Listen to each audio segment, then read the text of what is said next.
Now here it is, H.R. 4909, which is a portion of the National Defense Authorization Act 2017, which was passed and signed into law by President Obama.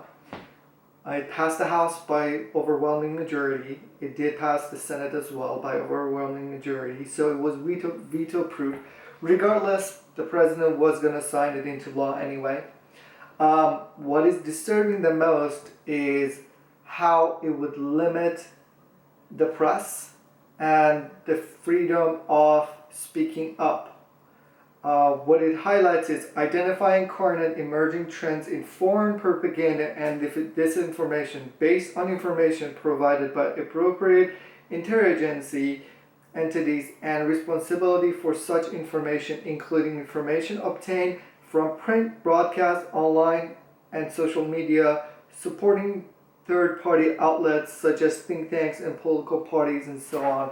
You can go ahead and read the laws. What it means is, there's a lot in this. What it means is we're going to fund propaganda outlets that are okay with what government is doing. At the same time, identify and target areas where we think that journalists and people who are speaking up are not on the same side as us, the government, and we're going to shut them down by identifying and targeting them. And there would be covert operations as they have done before. So we have Chelsea Manning, who is a whistleblower, and he's going to serve the rest of his life in prison. We've had Julian Assange, who is threatened by the Swedish government to be tried for sexual assault and rape, which we don't actually know it happened. But the government of the United States hates him because of a lot of reasons that you and I both know. He is spreading the truth. He is, in fact, providing raw material to people to make their own conclusion.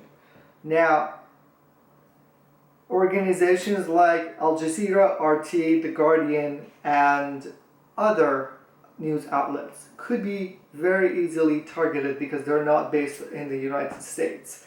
As it highlights, trends in foreign propaganda. So we don't know whether these organizations would be found foreign and what foreign propaganda means, but to me, this is a bridge between this Espionage Act and the National Defense Authorization Act, where they could try any journalist for speaking up. So, if you're watching this, raise your voice, go out, call your representatives, and raise your concern, because this is limiting the First Amendment.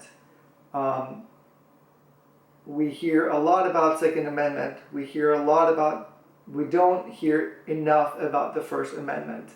And in 2012, the National Defense Authorization Act did actually have a provision in it where propaganda and disinformation to